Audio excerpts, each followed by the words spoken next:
2 miles south of Gettysburg, evening, July 1st, 1863. For the 5th morning, we broke camp and were on the road before dawn. We have done the nigh impossible, over 100 miles in 5 days. Our morale is high, if not our physical numbers. All afternoon, we could hear the distant rumble of cannon, and later, the muffled rattle of musketry to our front. Lee and perhaps 90,000 Rebs are to our north.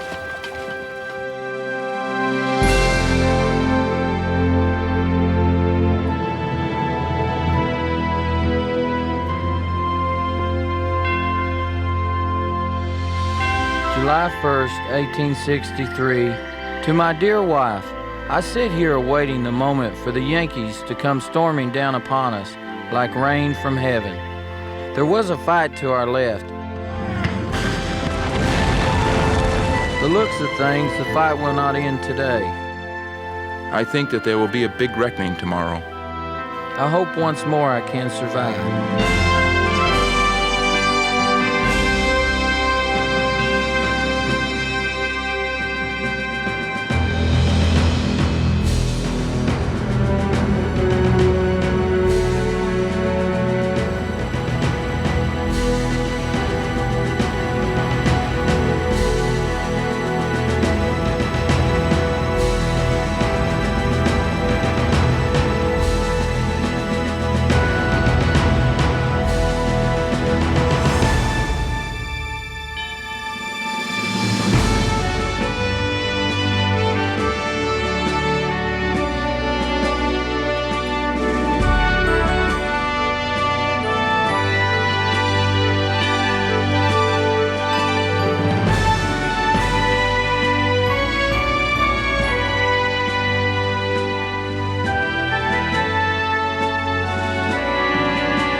Civil War. War between brothers is the most savage form of human conflict. For 4 bloody years in the 1860s, American brothers proved just how savage it could be. More than 600,000 men died in the war between the states, 200,000 of them in combat. Another 500,000 were wounded. But when it was all over, the two sides met, talked about old battles and young men, and shared their meager rations at the campfire surrounding the last battlefield. Then they saluted each other, laid down their arms, and marched away. It was the quietest ending to a civil war the world has ever known. The peaceful ending led to a respect and affection between veterans that is unique in the history of warfare. In 1913, Union survivors cheered their Confederate counterparts as they crossed the same Gettysburg field in a reenactment of Pickett's charge. For veterans of both sides, but also for the country as a whole, the reunions and reenactments were a way of remembering and honoring, and a way of healing. We're still healing wounds from the Civil War in America today. We just don't realize it. This Civil War was about people. Ordinary people fighting for what they thought was right and what they thought was wrong. Most of us that are in this deeply feel a link. And I feel duty-bound, if you will, to carry on what maybe some of us perceive as an unfinished war. I think that reenacting gives us a chance to heal.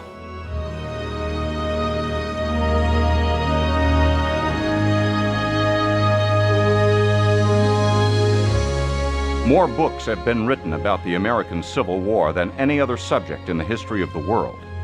It's been the theme of major motion pictures and television documentaries.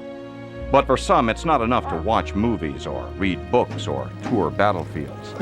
Some are compelled to relive it. Every year, for a few weekends in the spring and summer, Civil War reenactors put on wool uniforms, sleep on the ground, reform the ranks, load and fire their muskets. And for a few precious moments, they come to know what it was like, as if they were there. Right shoulder shift! Right shoulder shift! When they reenact, they have transformed themselves into individuals who are literally fighting that war. You gain a new sense of reality. You literally lose your identity.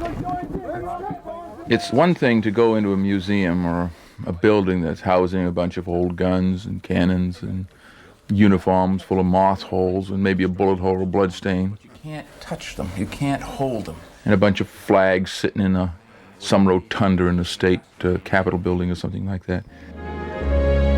But it's another thing to actually go out on the rolling fields and woods, rocky ridges and so on and so forth, where Americans went out and gave up the most treasured thing for an ideal.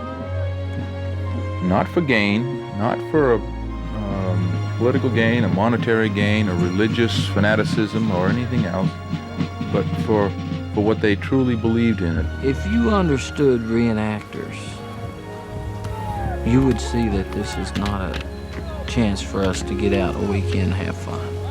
When I go to an event, I don't go to an event to play. I go to an event to learn history, to uphold the honor of my ancestors. This is the reason why we're out here, because we want to let people know that history was portrayed, that the black soldiers, African-American soldiers fought on both sides of the war. You really have to honor those soldiers, men and women, for what they did. Because we just suffer for 2 days and then we can go home and we know, and we just get a small taste of what the suffering was like.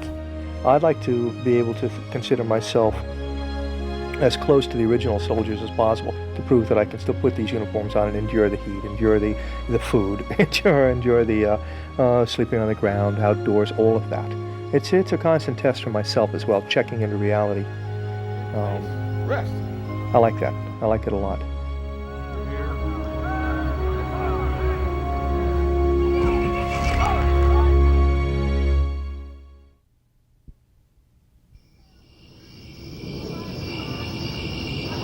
Gettysburg is an incredible place. We went around on Friday to the battlefield and looked at it, and it's just awesome. It gives you goosebumps, just to see it, see where all the things happened. Most reenactments are based on an actual battle or a major campaign. Some events are staged near the sites of those battles. So the small Pennsylvania town of Gettysburg, site of the pivotal battle of the war, is a major attraction to reenacting units from around the world.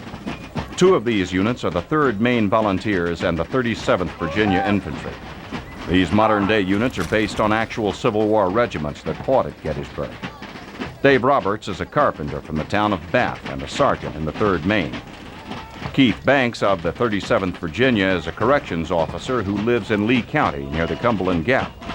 Both men have driven nearly 500 miles on a July weekend to join thousands of other reenactors in a recreation of the Battle of Gettysburg.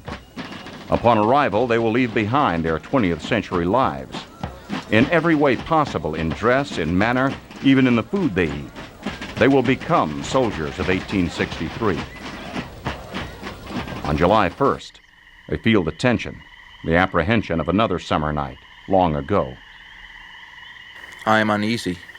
The earth is deathly quiet. The 3rd Maine started out with 235 men and officers. Tonight in camp, we're about 150 or so. During the march, it has been my task as the 2nd sergeant to try to keep the boys on the march. Coaxing, threatening, no avail. Several times during today's march, the clouds released their overbounty upon us, turning the roads into a thick porridge. Morale is high. I must close here so I might get some victuals and round up the boys. Would you like a cup of coffee, Sarge? That sounds great. I sure would. I'll fix it for you. I pray for the Union. Trust in the Lord to take care of us all. This town they call Gettysburg, it is so beautiful. Reminds me of home.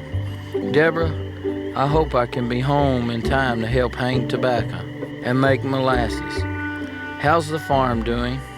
I'm sorry I had to leave you with the crops and cattle. I just have to do what I believe. I hope to be home soon. Please write.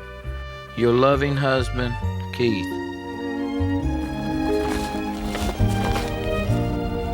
If I can walk out over anywhere on my farm and stop and just thank God that it's mine, and I can look at it and say, this is beautiful. When I look at my cane crop or my hay or just the hay we're sitting on, this is a God-given gift to be able to put something in the ground and get something from it. And that has a lot to do with this area. I met a stranger at a reenactment, and she said, where are you from? And I told her, she said, where's that at? And I said, well, next to Cumberland Gap. She said, oh, do y'all still have outhouses? I said, no, all our houses are outside. We're close. The small things are major things to us, like going to the post office is a major activity of the day. How you doing, Ray? Just stopping and taking the time of saying hello or howdy. Must have been written by Northerner. Yeah, there you go. You know, you win the war, you write the history. The thing about these people is, okay, just like if my home burned, which I pray God it don't, everybody in this area would send clothes, stuff that we need. That's what this area is all about, people taking care of people. Roscoe comes by, tell him I said hello. Lee County is the last county heading west across the long southern state of Virginia. In these rugged Appalachian hills, there is a strong connection with the land and a deep devotion to family. These same values inspired Cumberland Gap boys to rally to the Southern cause in 1861, and they were organized into the 37th Virginia Volunteers. Keith Banks is fiercely loyal to those boys. In many ways, he's one of them. To know Keith Banks is to understand the men who traveled far from home to fight for the cause. These guys were fighting for ideals, a way of life, and protections of their family and home. And we ought to hold their pride. A unit is probably the most sacred thing to a reenactor. If you're doing the 37th Virginia, to me is sacred. He's paying for everything. I started the 37th Virginia, and the reason I did it was for the kids of this area and for Lee County to have one of their units recognized. Copies made of the old photographs my mother had of my great-grandfather. Oh, can I have a copy? Sure. Okay. That's Wycliffe H. Nash. Well, thank you. 48th Virginia Regiment. Now, Company B was with Stonewall Jackson. There you go. That's my great-grandfather. We don't have an amusement park in our backyard. We don't have a big stadium and things like that, so we don't center around a major sports event, so we center around more or less a historical event. For those of you reenactors that want to, that's in the 37th Virginia, we've got White Sulphur Springs coming up. If it was not for Grey Dog, there would not be a reenactment in Jonesville. I mean, he's the leader. He's the man that started it. He's the man that's carried it through. But unless you're really interested, like Keith is, there would not be a reenactment. So he is Mr. Jonesville Reenactor. Grey Dog is a veteran reenactor, and he is kind of the leveling influence that keeps us from swaying too far one way or another. Appreciate y'all coming, I really do. These people in this area support me 100%. They've opened their arms up, and they basically have put a lot of trust in me to teach their kids right. And I appreciate that. Okay, kids, as we know, this is the house where this quarter was used during the Civil War. Keith has taught the children of this county so much in school about the war. My daughter wasn't even interested in it until she heard Keith speak and do his storytelling. And now she's fascinated with it. She's just like we are. She reads and watches everything she can see on it. I really don't think that you can express what Keith's done in this county. Tell us how Port Valley got its name. As Davy Crockett was passing through the area, he went up on top of the ridge that you can overlook Poor Valley in. And as he got up there, first thing that came to his mind was Poor Valley. I want these kids to know that they have a proud heritage, that their ancestors stood up for what they believe in. Do you know there's a push to stop reenactments?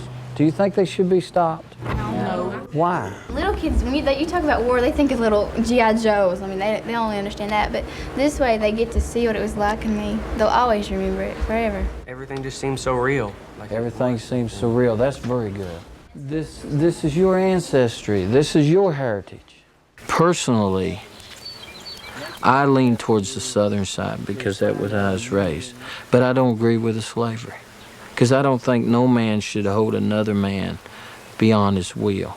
But still yet, I would fight for my country. But I would stand behind my state first. I really would. We all love the South and didn't get to fight for it, I guess. We all love the South and always will love the South. We love America, but we love the South.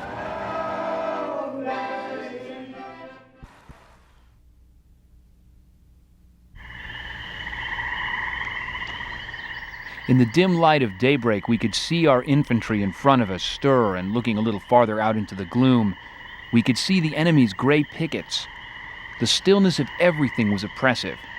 We felt that a few flashes of musketry would be a relief. Yet the enemy, though in plain sight, gave no sign of hostility. Our men looked at each other and asked, "What does it mean?" Augustus Buell, 4th U.S. Artillery, July 2nd, 1863.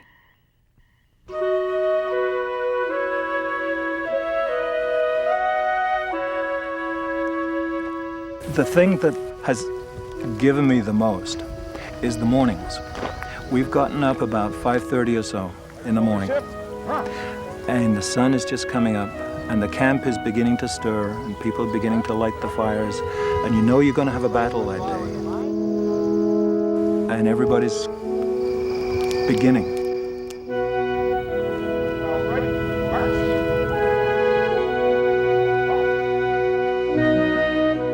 If you hear the reveille and everybody's sort of getting up and grumbling and, or what did I sleep on? And you're all stiff and sore. It's like, I don't want to get up at 5:30 in the morning. I don't want to go out for drill at 6 in the morning. And I don't want to put that pack on. That thing was heavy. I'm tired, you know. Yeah, you get that.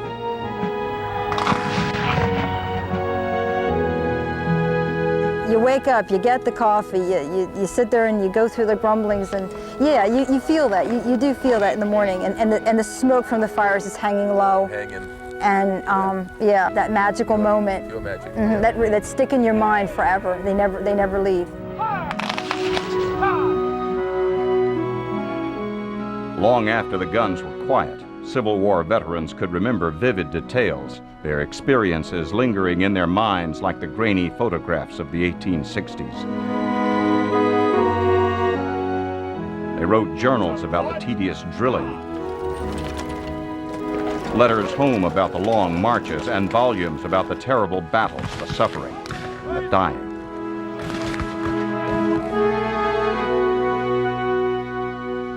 These records are a priceless resource for the reenactor.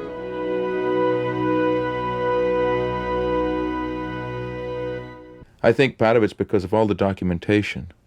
Everything was done in triplicate or more. We know exactly how much ammunition each regiment used at each engagement. We know exactly how many men were killed, wounded, maimed, missing, captured, imprisoned. We know exactly how they ate, when they ate it, where they were when they ate it. We know what the men looked like. We have photographic evidence. We know what the regiments looked like. We know what they wore, what they slept in, and what they looked like in death. It's like walking back into time. Them men that you portraying aren't really dead no more. They come alive when you come alive on the field. When you put that uniform, they're alive again. That was terrible. Do it again. We drill, drill, drill. Front rank, charge, finish. Huzzah! A regiment of the time, unless they were in combat, drilled 4 times a day. Bayonet! Huzzah! It was work and drill from morning to night. We began with guard mount, then squad and company drills. In the afternoon, it was battalion or regimental drill, varied once or twice by brigade drill.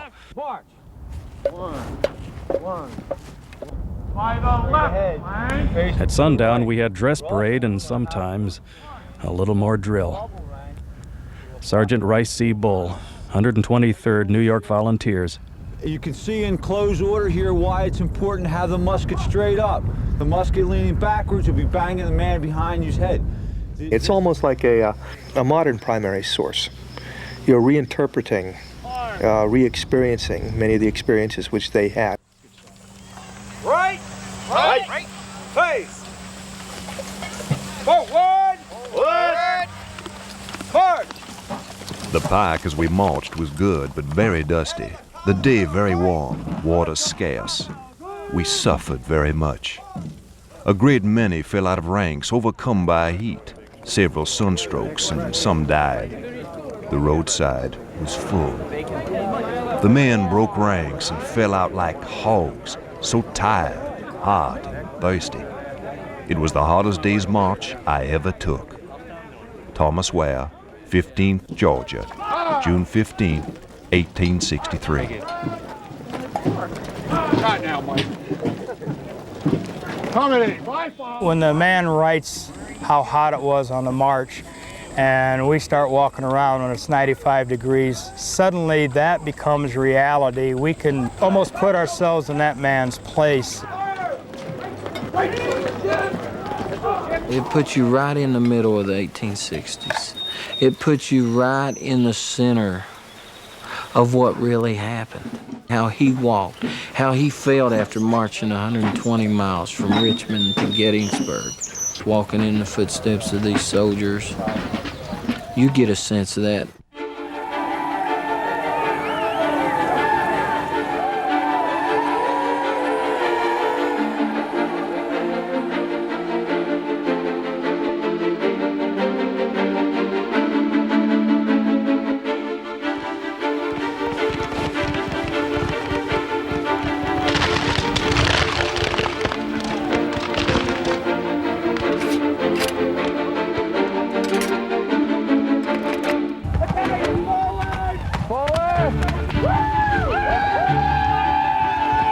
In the battles themselves, when I'm out there, I really sometimes think that I can glimpse back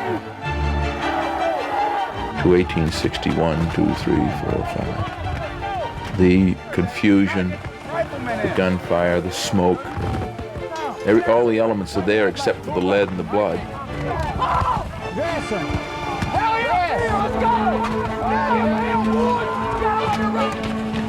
It's often been said that the most addictive drug in the world is adrenaline. All of a sudden, you got all this adrenaline. You're pumping, and your hands are shaking a little because you're so into it.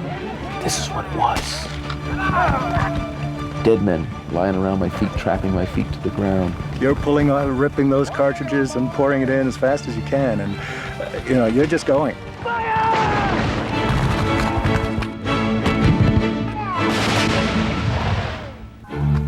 Up and down the line, men reeling and falling. In rear, shells bursting, officers shouting, and musketry crashing on three sides of us. Bullets hissing and humming everywhere. Smoke, dust, splinters, blood, wreck and carnage indescribable. Lieutenant James Stewart, Battery B, 4th U.S. Artillery. I shot 52 rounds, and I don't remember shooting 5. It just all so happened so quick.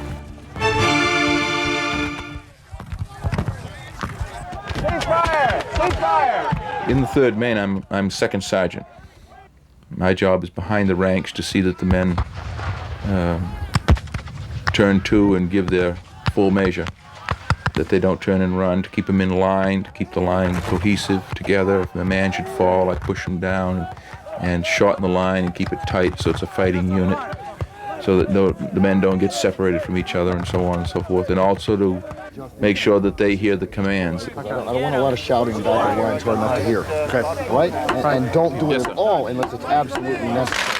Okay. If it's just a line adjustment, leave it go. Okay. Okay? All right. I don't want to hear a lot of that prompt. Gentlemen, there'll be no... He stands out like a lot of other reenactors who have had military experience, that you accept certain things. And you change what you can, you accept what you can't, you don't complain about it. Reliable, consistent, and that's a good quality. I don't know what we do without him. I really don't. Examine officers. Well, it's my belief that the sergeants run the army. The officers are mostly superfluous. Wisconsin boys! Wisconsin boys, get down, boys! General, it's Minnesota! They're just window dressing. Oh, except for my officer, of course. My captain's good. Come on, let's take some hits, guys, in the front line. Let's take some hits. Each side claims that the other side doesn't take hits, that we don't fall down. Take this shot, take this shot! The unions say rebels wobble, but they don't fall down. I think sometimes it's hard for me to die in these battles, even though we have to. Go, Virginians! It's hard because you just want to keep going. You don't want it to stop. Come on, Spencer! There is a tendency for neither side to respond with adequate casualties. Gotta go down. Nothing's any worse than to have two lines of 1,000 troops facing each other 75 paces or 100 paces and sit there and wail away at each other for 20 minutes, burning half a ton of powder, and not one fellow take a hit. Take some hits, gentlemen. The public is not stupid. And I've looked over the lines when you get one of these prima donnas out there charging with pistols blazing. A, he wouldn't have had pistols. B, he wouldn't have been charging the line. And to see him breaking out and doing all this, it's just revolting.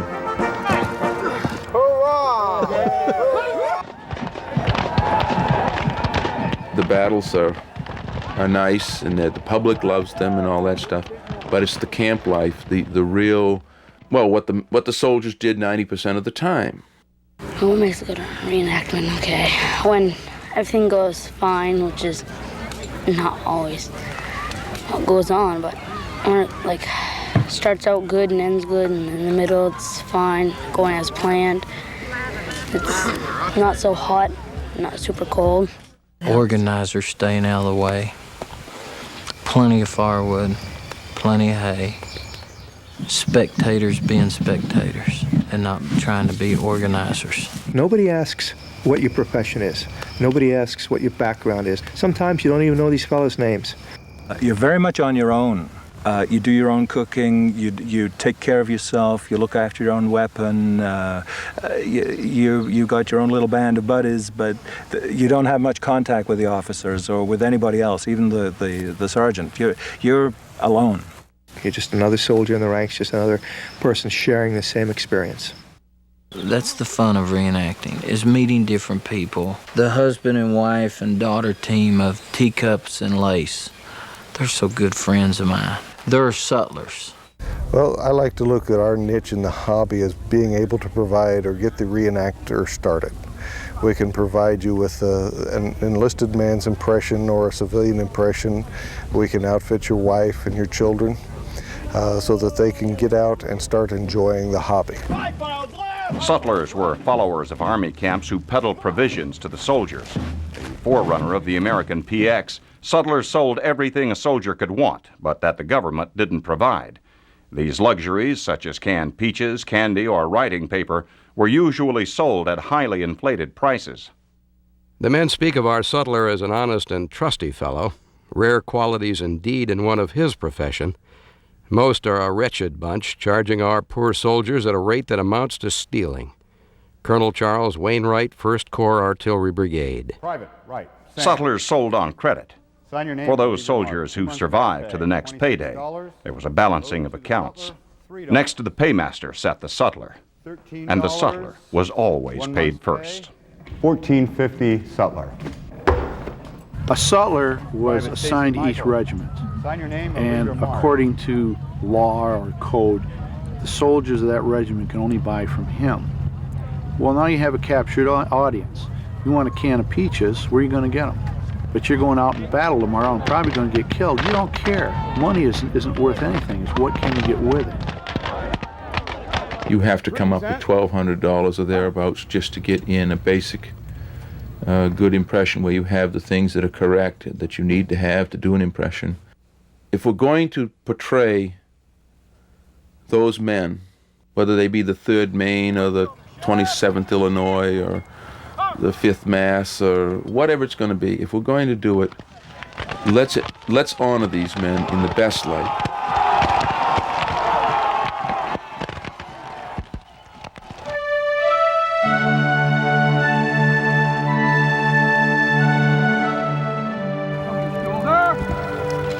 The 3rd Maine Infantry was formed during the wave of patriotism that followed President Lincoln's call for volunteers in 1861. Companies A and D came from the Bath City Greys, a local militia unit. Bath was a seafaring town with a shipbuilding industry that survives today. The 3rd Maine was made up of sailors, lumberjacks, small shopkeepers, and carpenters. The sailors and lumberjacks are gone, but carpenters like Dave Roberts can still be found in the reenactor unit based on the old 3rd Maine. His family roots run deep in this New England soil. Like many descendants of the men in blue, he feels a kinship with that generation who fought and died to preserve the Union. I feel very strongly connected with several members of the 3rd Maine Regiment. I wanted to find out, at least in a small measure, what my great-great-grandfathers endured, what my great-great-granduncles and so on survived or didn't survive. Hi, Sylvia. I hear you have something for us. Well, here's your man. I have a number of relatives that did not come home. They died there on the battlefields or in the hospitals or in Andersonville prison, or died on the battlefields out at Pea Ridge after being bayoneted after they lay wounded. Do you think about them when you're out there? Oh yes, them and many others.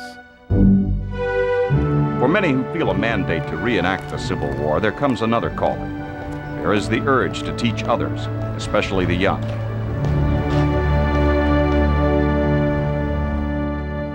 Good morning. I'm Sergeant Roberts, Company A, 3rd Maine. I'd go into schools and stuff to try to talk to the students and young folks of today and try to awaken this desire to learn about their own heritage, which sometimes is unreachable any other way except going in and doing it first person. Some of your names look familiar. Patterson, there were some Pattersons in our unit. Patterson! Here, First Sergeant. There were some Marys, too. Mary! Hey, First Sergeant. Welsh! Here, First Sergeant. Right. I love the teaching, the educating the young, educating the adults. I brought something for you. You ever heard of hardtack? Why don't you break off a little piece of it and hand it on around? Hardtack. Maybe it will spark an interest in history. It is hard. Maybe it will do nothing more than give them a little respect for something. If my going back meant the preservation of the Union, if I would turn the tide, if my service would turn the tide, I would probably do that.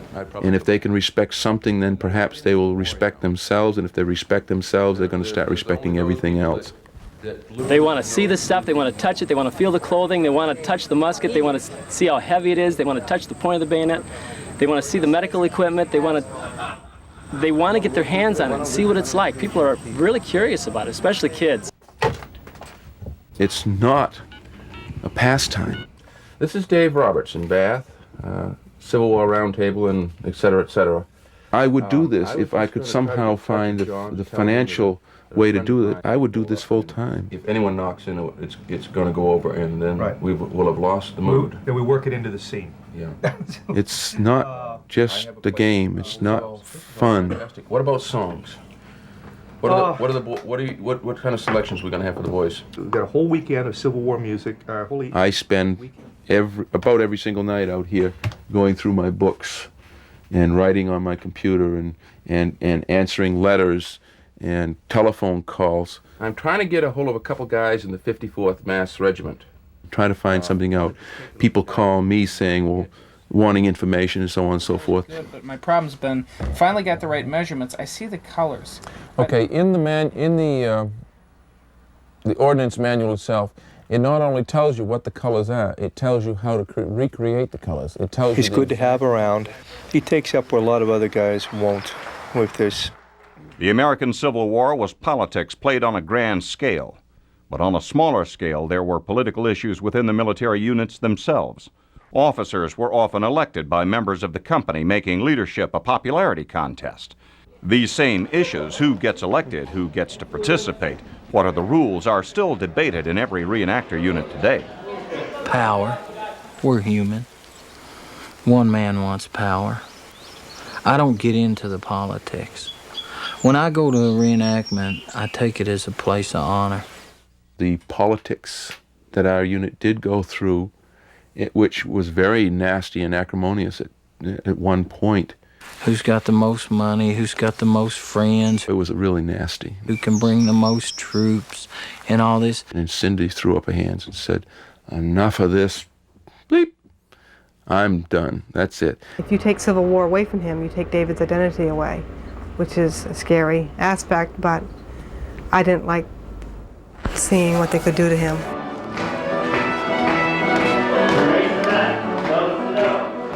If nothing else, you know, if I have a place to live and I have a truck and I have a dog and I have kids and I have a wife, but what I really have that I can call my own is my own personal integrity and my honor.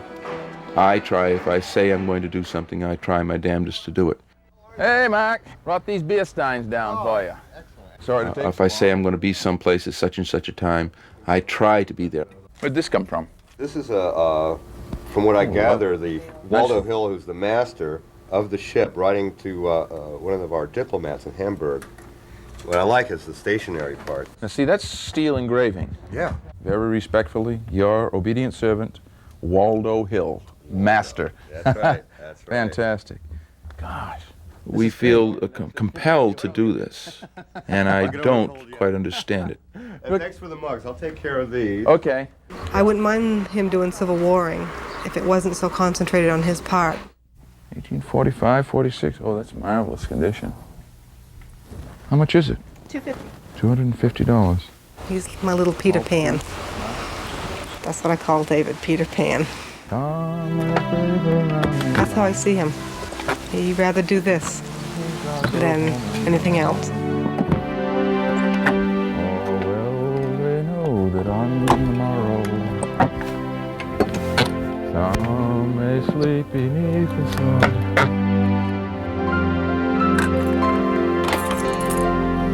Now, let's see. What do we need first? Crackers. Got to have crackers. Are they any good? Let's see. Yeah, we got a few left. Oh, they're still good then. I sometimes go to events 2 or 3 days early just to get rid of that 20th century garbage, to get rid of, drop all the baggage, drop everything. Then there are those people that don't bring guns with them to reenactments. I don't quite figure that. Chairs or anything? Drop my worries about my job or what we're doing, or how many 2x4s I got to order for next week, or am I going to be able to fix that foundation or to repair that chimney. Drop it all.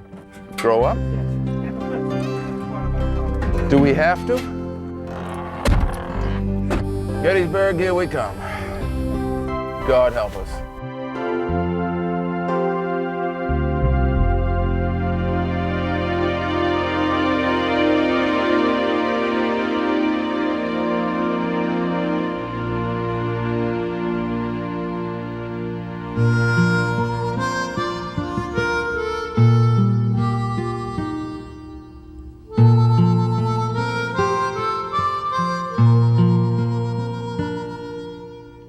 As we line up, the men are almost apprehensive. The men are a lot quieter going out than what they are at morning formation.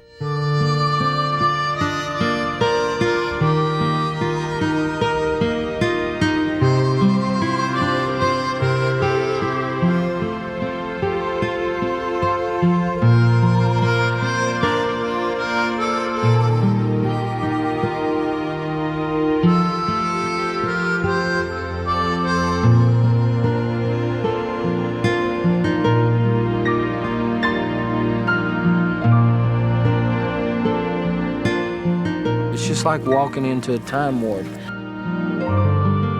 But back in my mind is still flashes of what is my family doing?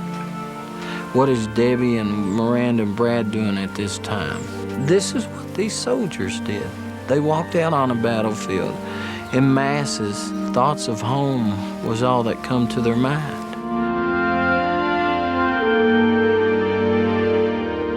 We were more than friends. We did not realize that bright July morning that the sun, which had risen in all its glory and splendor upon those brave Virginia spirits, would set upon their lifeless forms. Sergeant David Johnston, 17th Virginia. And I think that sense of stillness before the final thing, you know, before the great event, I think that is something, that magical moment of peace and quiet, but preparing for a terrible thing.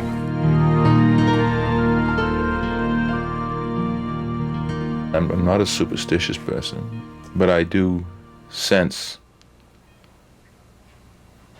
the presence of those men on these battlefields.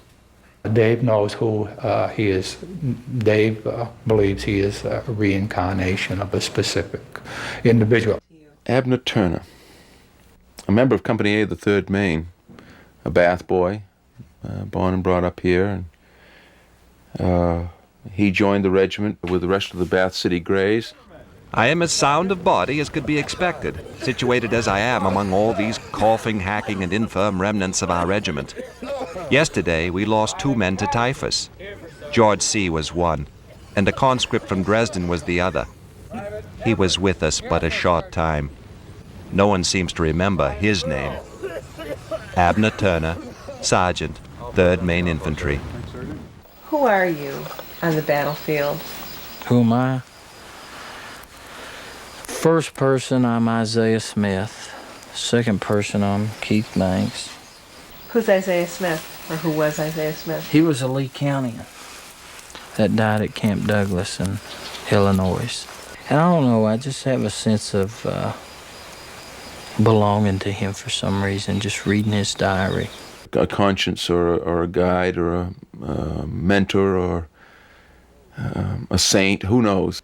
And turn to the right and we'll go in there 14 rows. He's out there or inside me or something.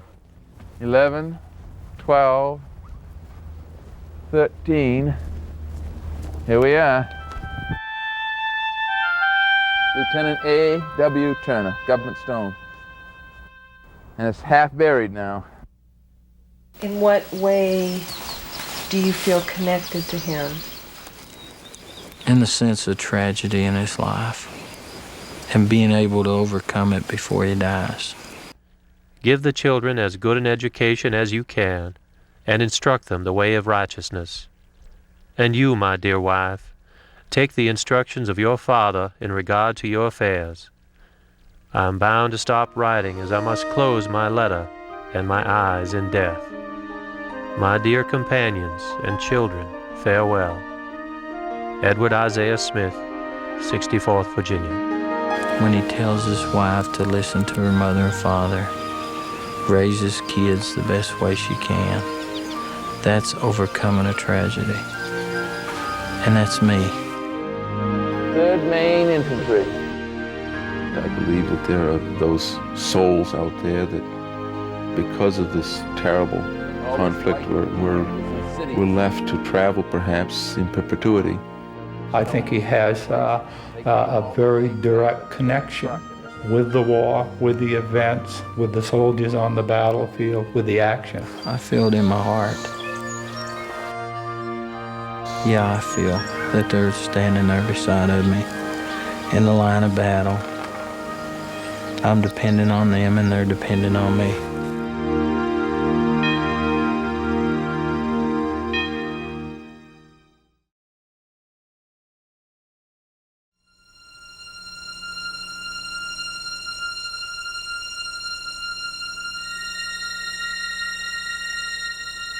The morning, second day, we came out of the woods and came up through with some of the sharpshooters, up through all these woods in a line of skirmish.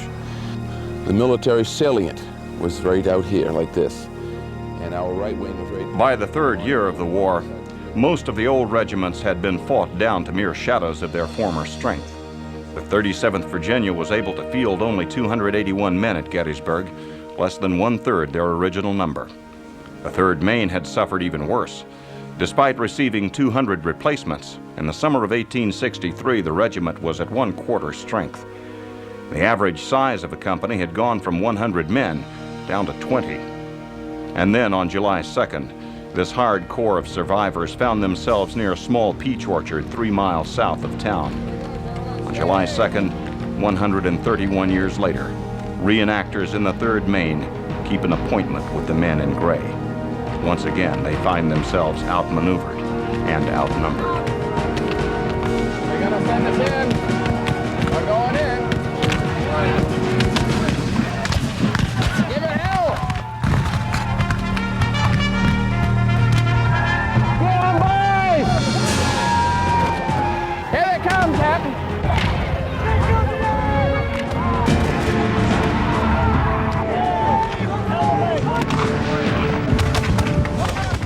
Veterans of the 1860s often found it impossible to adequately describe the experience of combat. At a loss for words, they borrowed a phrase from farm boys who had seen a traveling circus. After an intense battle, survivors would look at each other in amazement and say, "I have seen the elephant." Hey! Fire! Load! Looking good, gentlemen! Come on, let's get those muskets! Where's your lines, gentlemen? Let's go, gentlemen! Fall back!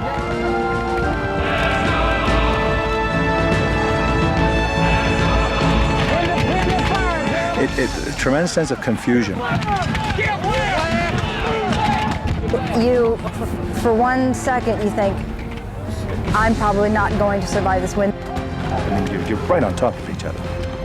You feel the tension of wanting to get that cartridge loaded. And I could see myself actually being in a war. So I guess there are times when you have that 1 split-second feeling of, wow.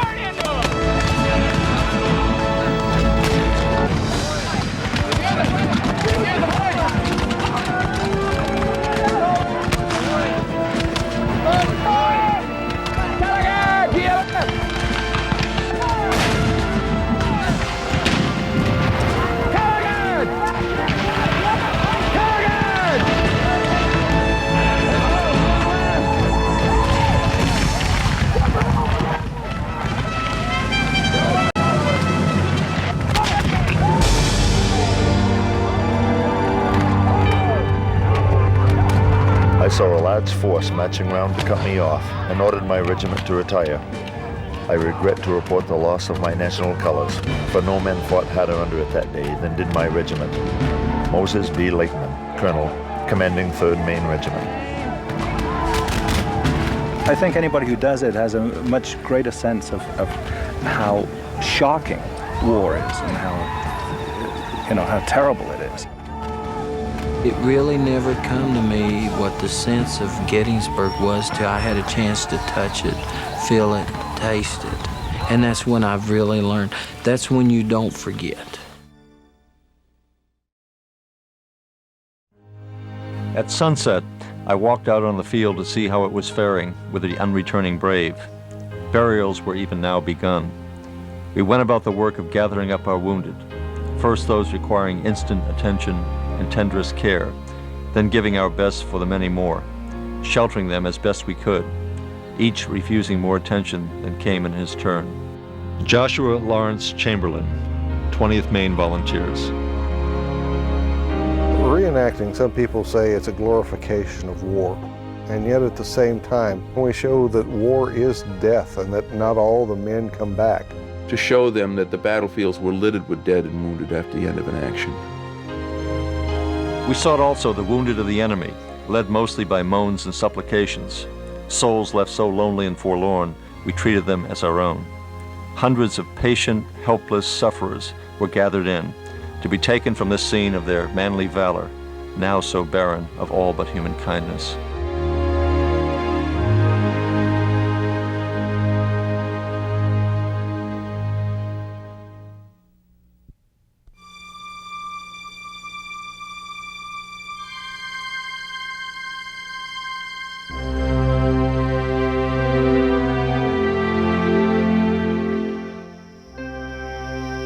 wife, this morning we were marched to this beautiful peach orchard.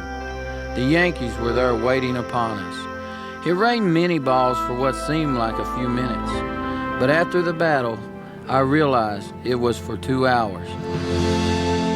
During picket duty, I met a Yankee from the 3rd Maine. We talked a while and traded coffee and tobacco.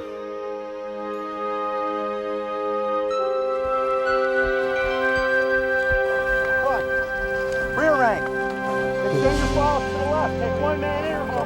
1 man interval. March. 1 man down. Quickly, boys. Quickly. Ready. Just be easy. Probably nothing. Hey, Billy Yank! What you want, Johnny Reb? Who are you? 3rd Maine. Who are you? 37th Virginia. You got coffee? All kinds of it, more than When the battle died away, soldiers on both sides could see no reason to keep fighting. Often they would declare an informal truce to care for the wounded or share the only available source of water. On picket duty, away from the watchful eye of officers, they would call to each other and move cautiously, curious to meet the enemy face to face. They usually found he was someone just like them, another American, a long way from home. July 2nd, 1863. I took 8 men to assist the 4th on picket. We were hailed from the other side by a Confederate picket post who asked for a parley in the creek bed. So you boys look well. Halt, guys. What you got? I've got a rifle. What you got? I got me 8-1. I'll lay mine down. I can lay mine down. Oh, I see you're a brother. My Confederate counterpart was a sergeant from the 37th Virginia named Keith Banks. In the twilight, I noted the Masonic square and compasses on his right breast. To be a Mason is to be part of a fraternity that is founded on the principles of the brotherhood of man under the fatherhood of God. Long, sad war, ain't it, sir? It's too damn long. Come forward, I got a letter. Although we were a house divided politically, Masonry during the Civil War remained a house undivided simply because Masons never forgot their obligations to a brother, be it friend or be it foe. Your obligation to help aid and assist a brother supersedes whether politically you are on the same side. I admire both Union and Confederate soldiers, even though I'm pro-Confederate. There's pride in knowing that our forefathers had enough heart and enough guts to stand up for what they believe in against all odds. Well, listen, brother, till I meet you on another day, may God go with you. Keep your head down, Johnny Reb. All right. God bless you.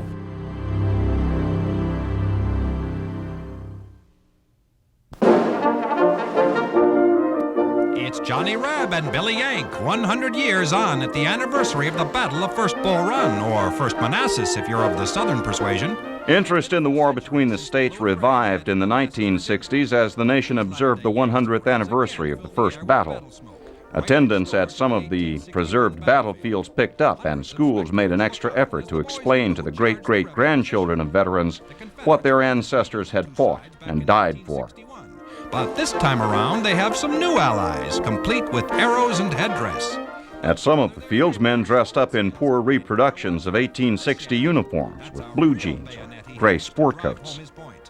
And that's not money going down those coin wrappers, but black powder. They used coin wrappers for cartridges and charged each other in tennis shoes. Then, when it was over for the day, they drove home. Soldier, now that's horsepower. There was another war to think about, maybe further away, but more immediate.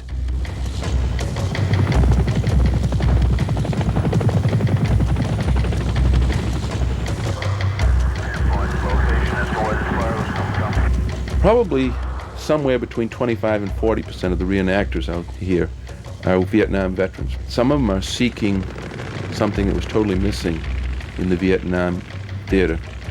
The camaraderie, the fellowship, Many of them are trying to heal themselves from the trauma that a lot of them went through over there. I don't really know what his experiences were at Vietnam, but as I said, they're two separate wars. I don't know how they're connected, but he seems to be reliving something over and over again. I don't understand what it is. Do you think reenacting helps you deal with what you experienced in Vietnam?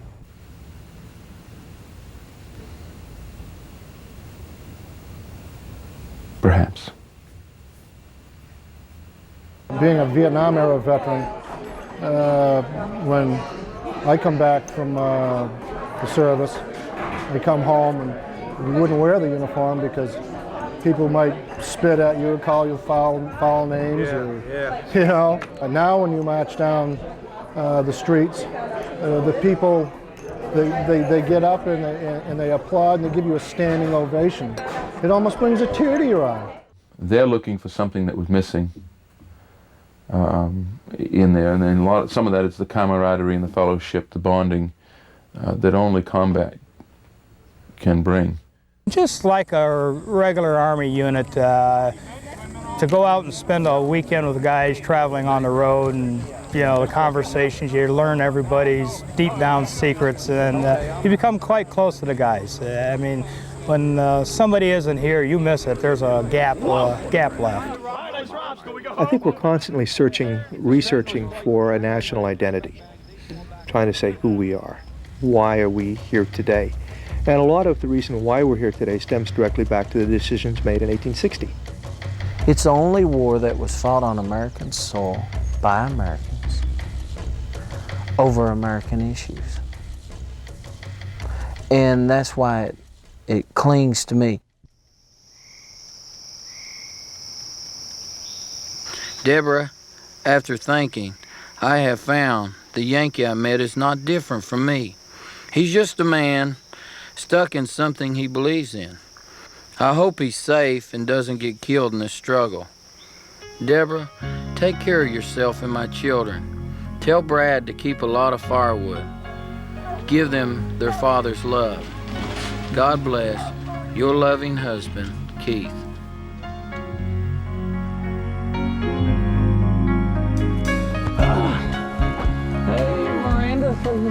Sunday's always a rewarding time driving home, because even though I love the reenactments, I always love the time when I come through the door and I'm home and my wife and kids are waiting on me, and you know, it's a big difference. Brad, tell Mama I lit the grill. Some reenactors get wrapped up in this, and therefore they end up putting reenacting before their family. And that is, to me, is not living the true heritage of these men. Because even though they went off to fight war and they wasn't home, they always had home at heart, or they wouldn't have went off to war. My kids and me are close, and everything in their life is Daddy and Mommy. And I want to keep it that way.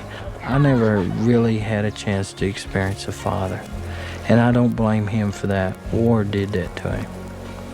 But I want Brad and Miranda to grow up and look back and say, I not only had a father, I not only had a mother, but I had two friends. Don't hit me. What's your name? Miranda. You got a hug? Yeah. I want to always, me and Debbie, always to be their heroes. And I think reenacting has give Brad that. I mean, God, when Daddy's out there on that field, he thinks that Dad's the top of the world. Well, that one spot in there, I don't know what to... I'd like to see Debbie get involved more. She don't. The fantastic thing about that is she supports me. Repairing my uniform, making things for me I need. She made a flag, and it's just like it come to life right out of the book, under her fingers. Yes, I miss him. He's not usually gone for a long period of time, maybe 2 or 3 days. I'm very proud of him. He's come a long way. In Lee County.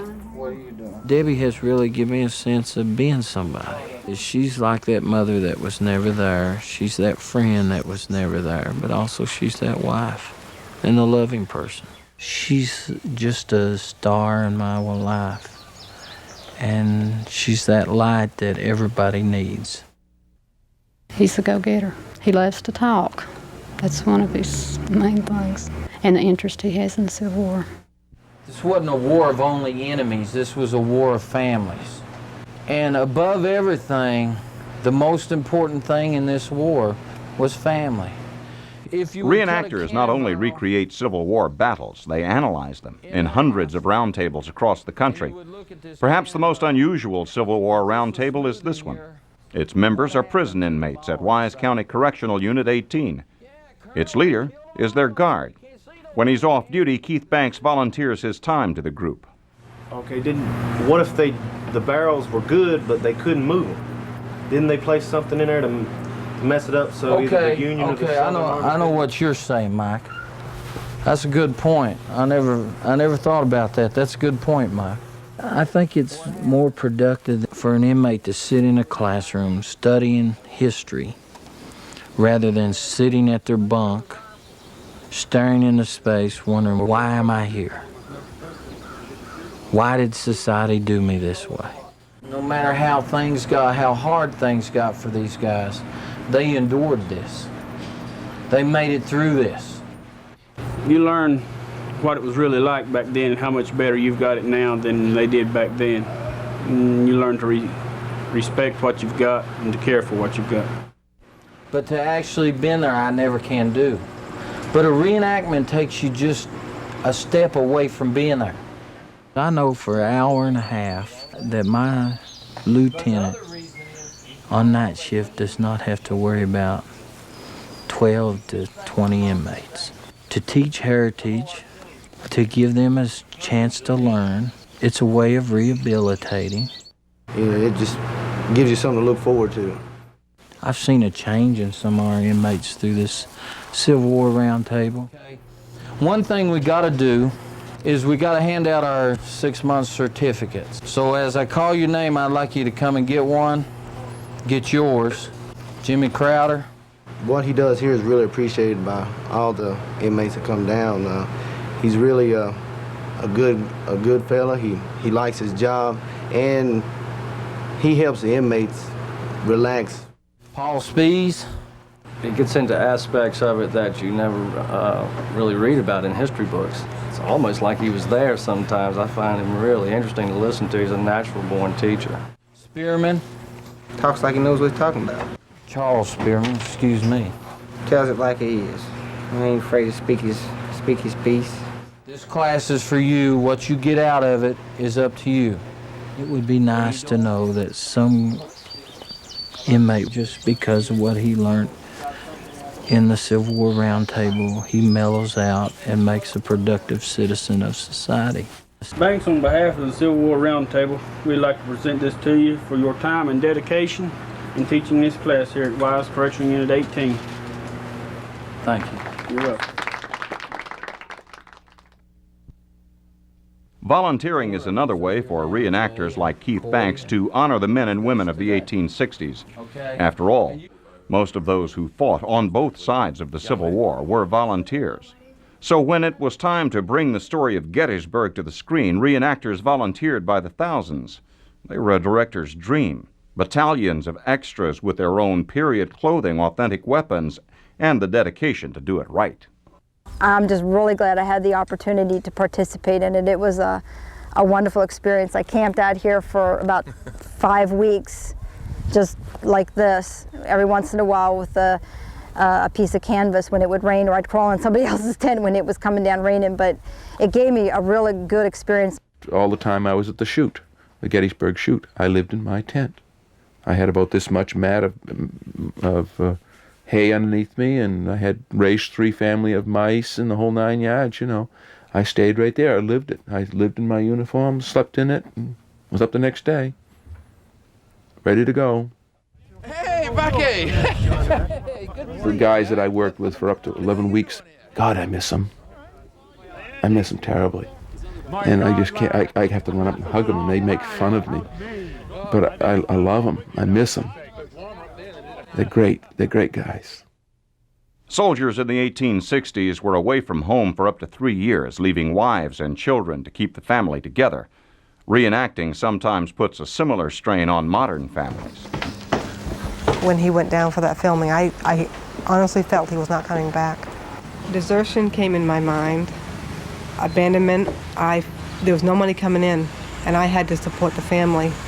And there was things around the house here that had to be taken care of. And I couldn't do it. I came home and found all my belongings packed. I lived the next week in the back of my truck in October in Maine, which is not the most hospitable environment. Cindy does not understand this mandate that I have. Personally, it's hard for me. I'm lonely. I like to have a relationship with my husband, but I guess we're too stubborn. I won't go into 1860 and he won't come to 1994. I wish that she could understand. This does affect me financially as well. It smells good. I don't have the time or the money to do things around the house like I would like to do, for example. I've taken a house that was practically abandoned for 25 years and have been trying to restore it and make it so that a family can live comfortably in it. And that's frustrating for me. I would like to give that to her. But there are other things that I have to do. The only weekend I'm home and you're going again? Maybe I'm meant to be a Civil War widow all over again. That's how I see myself. I want the benefits from the federal government. Would you like Cindy to be proud of you, proud of what you're doing? Yes. I'm proud of what he's done in movies. I like seeing him on the screen, though I don't tell him because I don't want to feed his idea that this is okay, I can continue with this. She always looks through the movies and the films and stuff that Jesse and I do, not for me, but for Jesse. She always looks for him. I look for my son, and I'm very proud of my son. That bothers me a little bit now and then. I know it probably hurts him. Things are changing. He just seems to be so wrapped up in this that he doesn't know what he's missing in the current life. Most of the events now are not permitting women in on the company streets during the day. That's too bad. Women played a big part in that history. No one knows how many 19th century women disguised themselves as men and went to war. Some enlisted to follow boyfriends, husbands, or brothers. Others because of patriotism or adventure. A handful of women reenactors portray them today. I don't want any slack because what I do is a soldier, and a soldier's got to do what a soldier is supposed to do. You got commands that come down the line. I expect to be treated like one of the guys because the women that went into the war, that's what they did. I cannot pretend to express in words what I felt as I found myself one among thousands of combatants who were about to engage in a deadly and desperate struggle. The supreme moment of my life had arrived, and all the glorious aspirations of my romantic girlhood were on the point of realization. Loretta Janetta Velasquez, Staff Officer, Army of the Tennessee. They risked being written up and humiliated by society as being called camp followers, laundresses, which are like the prostitutes, you know, and so they risked that to come into the ranks. So they're not going to do anything to make themselves noticed. I have nothing wrong with it as long as the woman's willing to do the part, willing to fix herself so they look like the soldier, such as we do. I just like being one of the guys when I'm out here. I mean, the camaraderie in the unit is fantastic, and I've been accepted and, you know, given the opportunity to be the right guy to the battalion. And so that means to me that I, you know, I'm accepted, and they feel that I'm capable of doing that. For nearly 3 years, what was to be the best-known fight for freedom was fought by white men who were already free. Black men washed and cooked, dug trenches, and buried dead white soldiers on 100 blood-stained battlefields. But even before emancipation, many black Americans were fighting for the Northern cause. Their numbers grew so large that the cause was redefined. We stood in the full glare of the greatest searchlight, part and parcel of the greatest army ever mustered on this continent, shoulder to shoulder with the bravest and the best of our white comrades, and losing nothing in the comparison. Sergeant Major Christian Fleetwood, 4th U.S. Colored Infantry. We have fought in every conflict that this country has had, and we fought honorably. And we have distinguished ourselves, and that history of that distinction has been lost. The mounts that they gave them oftentimes were the worst mismatched mounts that the Army had. Similarly, they gave them shoddy clothing, and that the uniforms often faded, sometimes no fire pins in the guns. So that means when you go out to battle and you don't have a firing pin in your gun, it's not going to work for you. We portray people that not only got the worst from the federal forces, but that took the worst and made it into the best. After watching the movie Glory, I looked at the faces of the guys and kind of felt like I knew them. So I did research, and I found out they had been in over 400 battles, and they had fought very gloriously. They have a very beautiful Civil War record. And when they see us, they always ask us, well, what are you guys doing out there? You weren't in the war. And we say, check your history. This fort has had no maintenance. Few northern towns saw the kind of savage battles fought at Jonesville, Virginia, or Gettysburg. Northern men in the 1860s did not volunteer to defend their homes, but for ideals such as freedom and unity. You can see how easily it is for them to protect the mouth of the river this way. Why adults would die for such things is difficult to explain.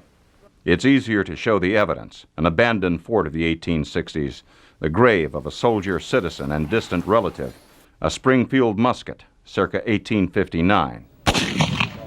Let youth see history, touch it, hold it in their hands. An understanding of the ideal will come later. But see, it was important to protect this mouth of this river because Bath had like 11 or 12 shipyards, and they built some big ships, six-masted schooners and so on and so forth. How fast do you think they can go? Jesse's a hell of a little boy. I shouldn't say little, he's 11 now. Kids need that. They need someone. I don't have to treat him like a little boy. He's my friend. He's my son. But he's my friend most of the time. Roberts! Here for Sergeant. I really like having Jesse come along. I find myself being very proud of him sometimes, that he handles himself so well. I see a little bit of me when I see him. I see a little bit of my father when I watch my father. He was probably in his late 60s before I had the courage to tell my father that I loved him. Why are we so short-sighted? And I hope Jesse will love and respect me as much as I love and respect my father. And I'm in hopes to make them good citizens, to see that, Dad goes and votes. Your name? Roberts, David J. What party you're affiliated with? Republican. Dad gets involved, and when he sees something in the newspaper that's wrong, he writes a letter to the editor. In the middle of the summer, the horseflies are so bad down here, no one ever comes down to visit the graves. You don't even come down? Not in the summer, no sir. The horseflies will pick you right up and carry you off. That I try to perpetuate the memory of those that gave the ultimate sacrifice. William Sprague, 1st Lieutenant, 4th Company, 1775 to 80. Now this is my mother's ancestor, great. And Jesse sees this, and he sees that I'm not just a, quote, weekend warrior, that I'm working, and that I do this all the time. So I think perhaps that'll rub off onto him, so that no matter what you do it to the best of your ability. A lot of people tell me that I'm born 130 years too late.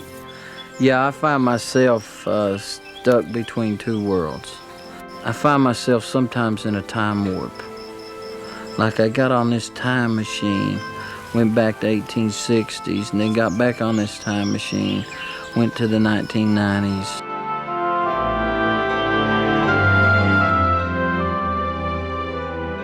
I feel out of place many times, out of time. I feel as though I don't belong here many times in this 20th century. I long for the time where a man's word was his bond. The average man valued what others thought of him. Were it not the case, the men could not have gone into battle. They made a commitment to their company who came from their own village, their own townships, and were they not to honor those obligations, they couldn't go home again. Besides, they were friends, they were next-door neighbors, they were uncles, they were brothers, their sons, their fathers. Your town, my town. So you had to do your duty. You had to do it with honor. Sergeant Roberts! Here, First Sergeant. I'm Sergeant Dave Roberts, the 3rd Maine, circa 1861-65. Whether or not my name is actually on the muster rolls or not, that's irrelevant. I'm there.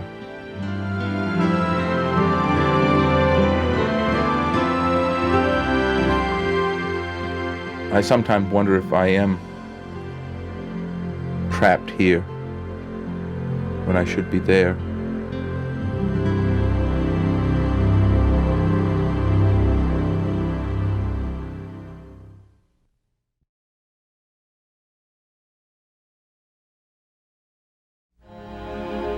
For every Southern boy, 14 years old, not once, but whenever he wants it, there's an instant when it's still not yet 2 o'clock on that July afternoon in 1863. The brigades are in position. The guns have all been laid and already in the woods. It hasn't begun yet. There's still time for it not to begin against that position which made more men than Garnett and Kemper and Armistead look grave. Yet, it's going to begin. And that moment doesn't need even a 14-year-old boy to think, this time, maybe this time. William Faulkner, Intruder in the Dust. If God was to say to me now, you can go to any period, any time, any 1 hour in history you want to go, I would say Seminary Ridge, Pickett's charge. That Southern sense tells me I could make a difference. And if asked to, I would have done the assault again, against all odds. By the afternoon of July 3rd at Gettysburg, every major unit in the Army of Northern Virginia had been in action, all except one division under George Pickett. The 37th Virginia wasted what strength it had in desperate but hopeless attacks on fortified Union positions at Culp's Hill, anchoring the Union right flank. The left flank was secured by the rocky heights of Big Round Top. The only alternative to retreat was to attack the Union line in the center, and everybody seemed to know it. On another July 3rd afternoon, in this century, a new generation of Southern men stepped forward with the firm conviction that this time they can make the difference. Here's men after men that knew that they couldn't make this mile march into Union lines, but yet they were ready to do it again. That is heart, that is honor, that is courage. That is what America's about.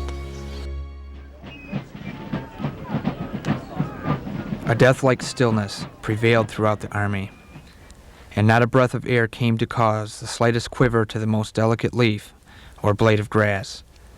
No language of mine can cause you to imagine its reality. Such a stillness I had never before experienced, nor have I since. Anthony McDermott, Private, 69th Pennsylvania. July 3rd, 1863. During the ominous quiet of the early morning, we were withdrawn to our present location, about a half a mile south of the town cemetery. Here, we were issued coffee, hard bread, and cartridges, and placed in active reserve behind the 106 Pennsylvania Volunteers. When it comes, although I'm a sergeant responsible for keeping the boys ready in reserve, I'm compelled to a higher duty, to see that Lee does not achieve his victory.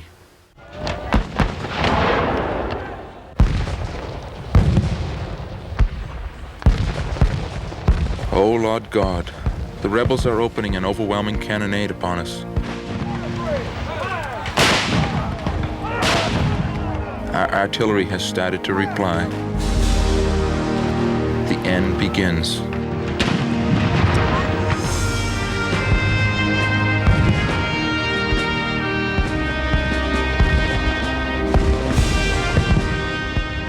For the good soldier to go into action, I am sure the moments linger. It is the nervous anxiety to solve the great issue as speedily as possible without stopping to count the cost. Walter Harrison, Inspector General, Pickett's Division.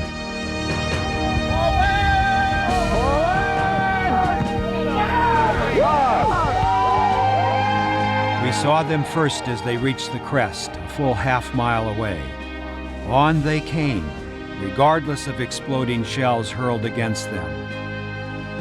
Crossing the road, reaching the open field before them, moving rapidly forward in solid columns. Private Ralph Sturdivant, 13th Regiment Vermont Volunteers. Slowly, gentlemen. Slowly. Just keep your face to them, gentlemen.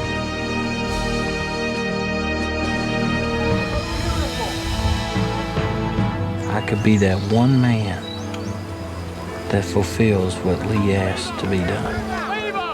That we could put ourselves in that position. And we feel we could have made a difference. That we could have charged up the hill, took the ridge, and Lee would have been proud.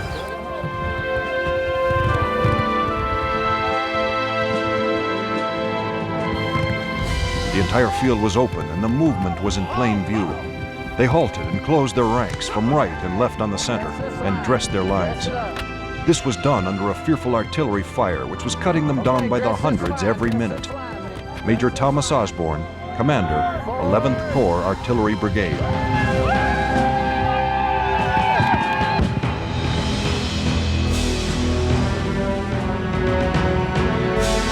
They came on, regardless of the carnage around them. Down the line, from company to company, comes the order. Steady, boys. Hold your position. Fire low. Make ready. Aim.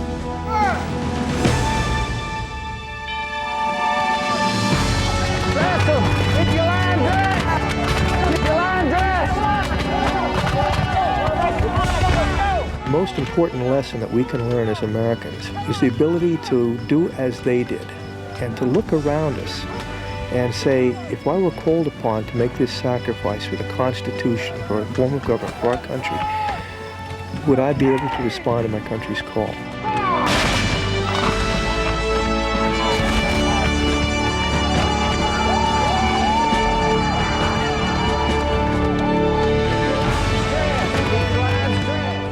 Although they were our enemies at the time, those men were Americans, of our own blood and our own kindred. It was the American spirit which carried them to the front and held them there.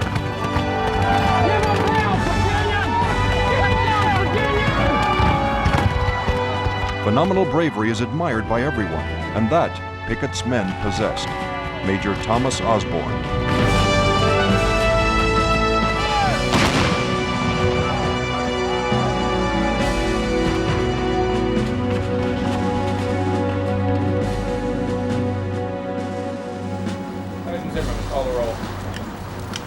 Sergeant Everett. Here. Sergeant Graham. Sergeant Graham is wounded. He's excused in the hospital. Sergeant Roberts. Sergeant Roberts. July 3rd, 1863. To the Honorable Elijah Putnam, Mayor, Bath, Maine. Dear Sir, I write to you on the field near Gettysburg, where we were engaged in a great and terrible battle this day. It is with deep regret that I must tell you of the loss of a citizen of your town, Sergeant David Roberts, Company A, 3rd Maine Volunteers. Sergeant Roberts fell in the line of duty, upholding the best traditions of the volunteer spirit that makes up this noble army. When the rebels launched their assault, the 3rd in 3 days, the 3rd Maine was in reserve, supporting my regiment on a ridge 2 miles south of the town. Sergeant Roberts secured permission to leave his company and go forward assisting the Provost Guard in collecting stragglers. With the conflict at its greatest, he led a small group of these stragglers forward into the teeth of the rebel fire. When the gray tide swept over us, Sergeant Roberts stood alone. These things I witnessed with my own eyes. He died with his face to the enemy, loading and firing, protecting the soil of my native state. I should like you to know, even though your citizen was not of my regiment, he was one of the best men that we had. Most sincerely yours, your obedient servant, William L. Curry, Lieutenant Colonel, commanding 106th Pennsylvania Volunteers. Lieutenant, I have private papers here belonging to Sergeant Banks of the 37th Virginia. Your brother Mason?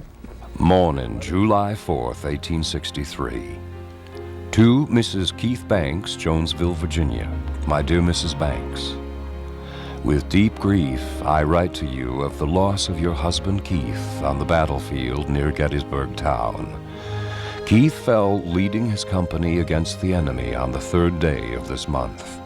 His skill, energy, humor, and great qualities as a soldier and as a man are now lost to us and to the cause. It may be of some comfort to know that he was struck while giving aid to a fellow Mason, a wounded soldier of the enemy. You got some water. Where you wounded at, sir? Under my left foot. Tough fight, sir. How you doing? Not very good, I'm afraid.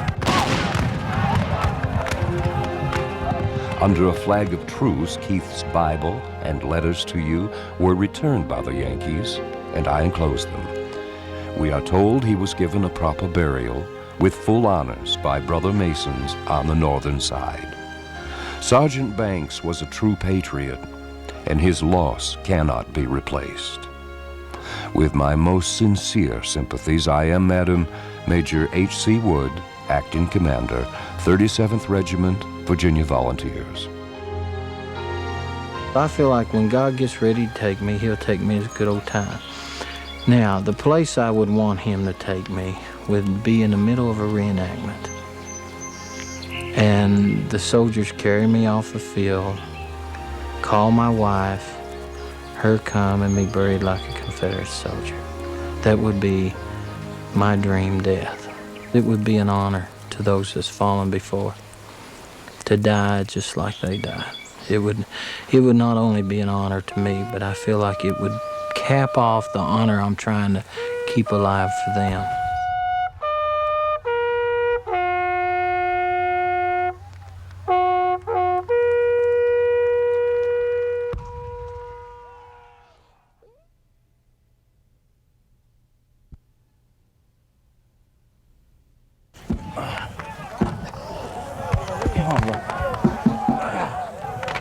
Brother. Good job, huh? It's been a good fight. You betcha. Enjoyed it. We'll catch you again. Okay, sir. Next month, next year. We'll see you on the battlefield again. We'll be shooting at you again. Always. It's just like when I left the reenactment here the other day. We hugged, we shook hands. Afterwards, it's over with. It's just like leaving home. You don't want to leave it. Reenacting is a sport that the spectator and the participants walk away smiling. They walk away friendly. There are no fights. There are no serious misunderstandings. Good job, Sarge. You guys look good. Right after the battle, it feels good. You shake everybody's hand and you talk to the guy from Michigan or Ohio or wherever, and you say, you know, it was a good fight, and then you line up and you march back to camp, and it feels good. You feel good, and particularly here, there've been a tremendous number of spectators, and they clap, and they're very supportive. And if they knew that we're just ordinary guys, and they would be surprised. And then you come back and you're tired, and so you wash down and have some ice and cold water and stuff, and it feels good. It feels good. Ultimate trust, perhaps. It transcends bloodlines. Likewise, there are members out in this reenacting community that I would have absolutely no qualms about putting my life in their hands. Ultimate trust.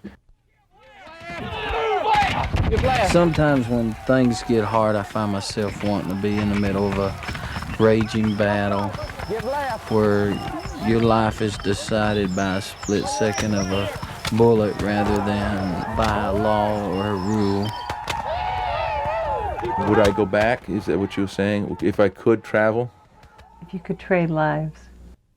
I don't know, to be honest with you. There are some things here that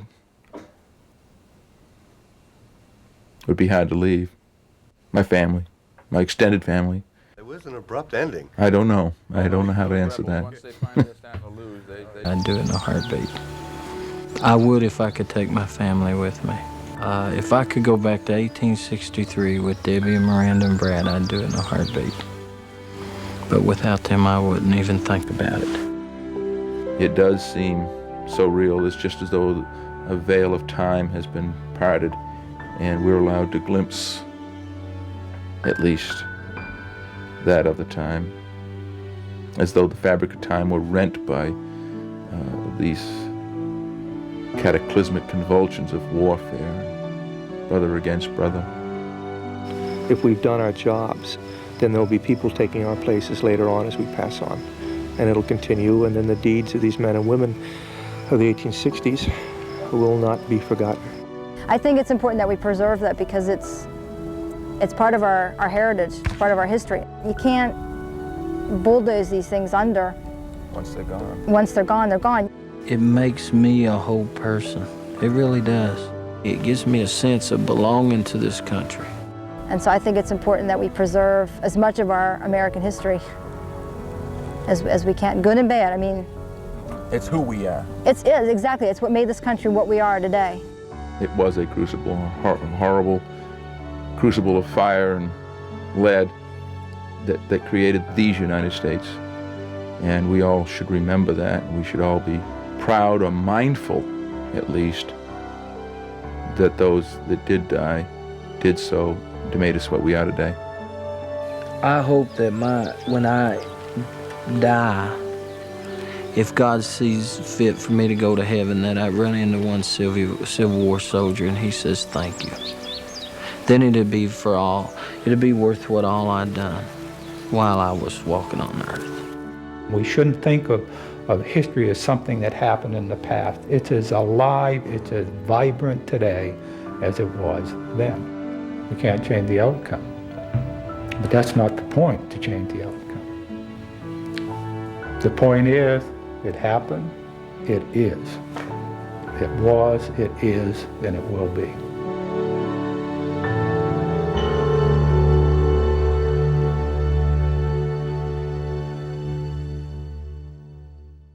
The 3rd Maine Volunteers served for 3 long and bloody years with the Army of the Potomac. When their enlistments ran out, they were still in the front lines, scheduled to take part in the doomed assault at Cold Harbor. Of the original 1,100 men in the 3rd Maine who left the state in 1861, only 95 returned in 1864. The 37th Virginia served until the end of the war. Like all regiments in the Army of Northern Virginia, the 37th was nothing more than a skeleton force by the end of the war. When it was surrendered at Appomattox, the average size of a company had gone from over 90 men to just 4. There were no officers left in the regiment by 1865, and it was surrendered by a sergeant. Sergeant Abner Turner rose to the rank of first lieutenant and was among the 95 returning veterans of the 3rd Maine.